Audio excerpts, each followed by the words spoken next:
Shabbat Shalom, everyone.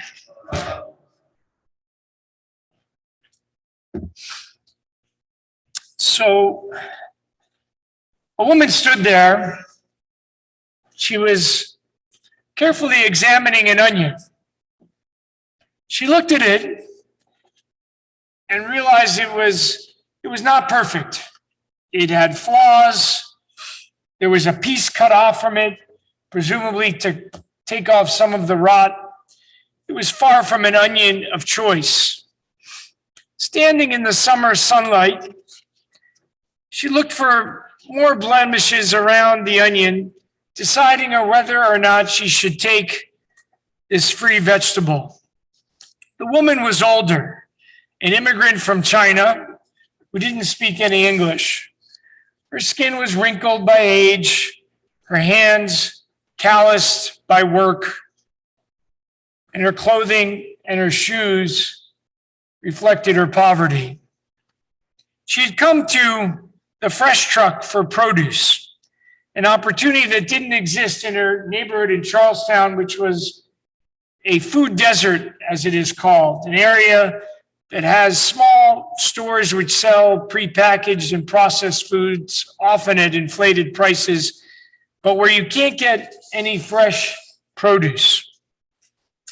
15 months ago, as the pandemic stoked fear and anxiety, along with the shuttering of businesses and the loss of income, those who were on the fringes, the poor, the elderly, were the hardest hit. People were hungry, and the need was great. My son Ari started to volunteer at Fresh Truck, this amazing local non-for-profit that tries to fill this void a little bit with regular weekly visits to all of these areas. Their model is pretty simple: bringing healthy food closer to communities that need it most. And I commend it to any of you as a place to give tzedakah or to volunteer. My son Ari was my dugma, my example, and I drove him and then volunteered with him in the summer 15 months ago. The truck was actually not a truck, but a converted school bus that Ari and I, along with other volunteers, would assemble people's orders. They used to come on the bus and pick out their fruits and vegetables, but due to COVID, they would tell us what we wanted. We put it together. They paid with food stamps. And over time, Ari and I tried to make the process more efficient, streamline things so folks would not have to wait in line for an hour or more to get their produce. We noticed that rotting produce was often being tossed away, so we started to bring it home to our own compost. And we realized that some of this produce could be salvaged. And I'd take out my pocket knife and cut off some of the rotten parts of the onions and potatoes and then put them in a bin after the checkout table. We put up a sign stating that all of these were free. And that's what gave the woman the opportunity to closely evaluate this onion.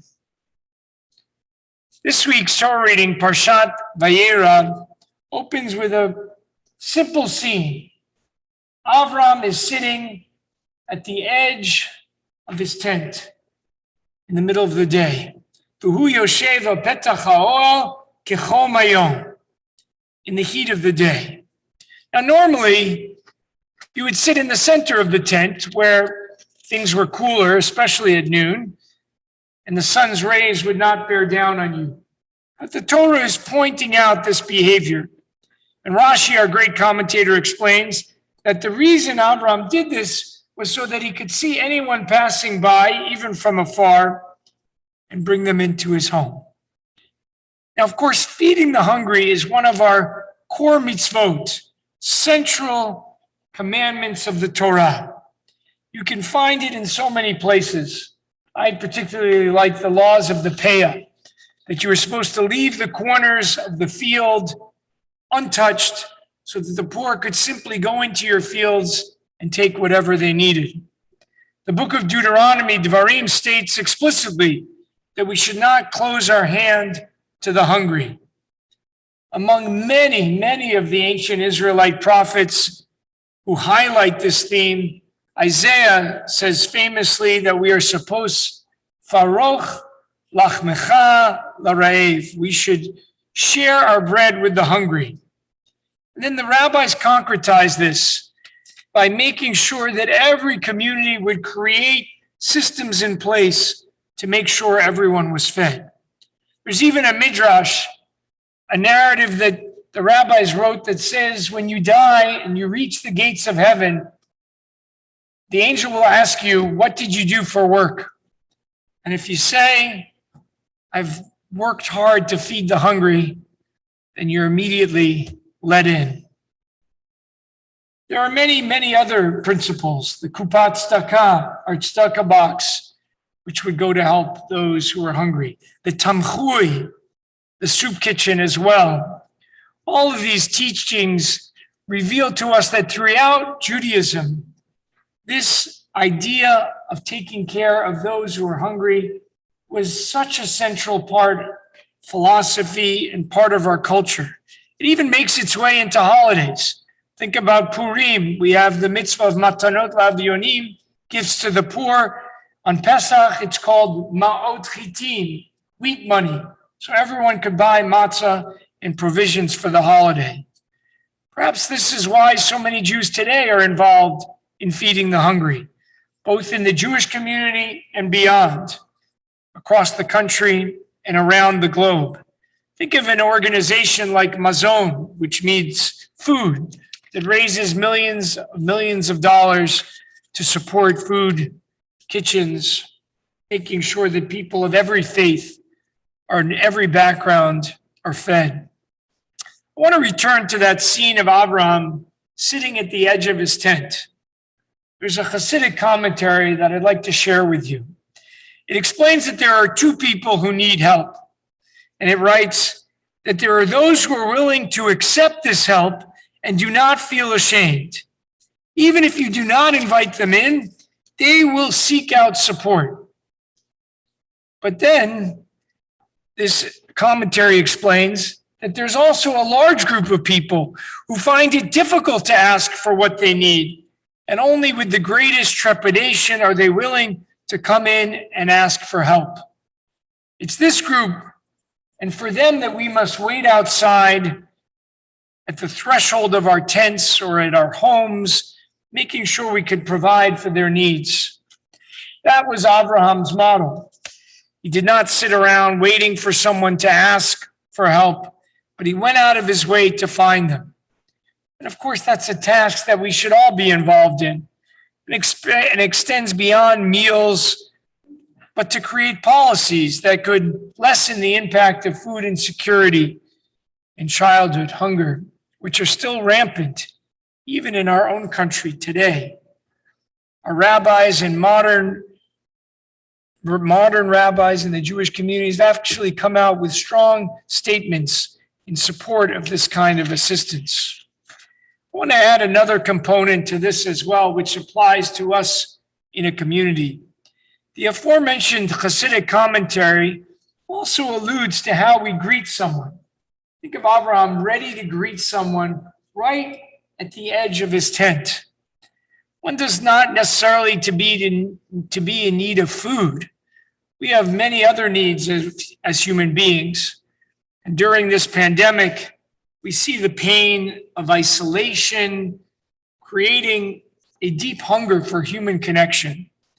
So we can adapt this Hasidic teaching to some who will initiate connection and are able to do that, and many who are shy or new to a community or not ready to go out and meet new people. Many have drifted away from the community during this challenging time. That's the second aspect of Abraham's behavior. He and his wife Sarah go out of their way to welcome strangers, modeling hachnasat orchim, bringing guests and welcoming them. They go out of their way to make people feel comfortable. And these days, many of us are not yet comfortable to have guests in our own homes. But here at Shul, here at Temple Emunah, we can welcome those who feel safe coming. even if they've not been in a social setting in a while or are new to the community. I was told that on the high holidays, Rachel Raz sat outside the Ne'ilah services on the bench.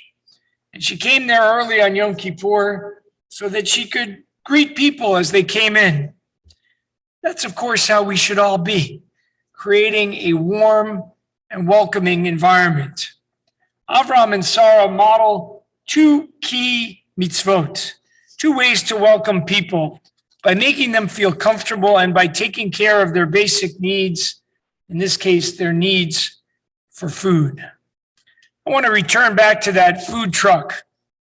After this woman spent a good time looking at this onion, she took it, along with a few other items from the bin. I could see the hunger and the need on her face in a way that I personally had never experienced before. But I also wanted her to feel comfortable. So I smiled as best as I could with my eyes and gave her a small wave. She returned the gesture.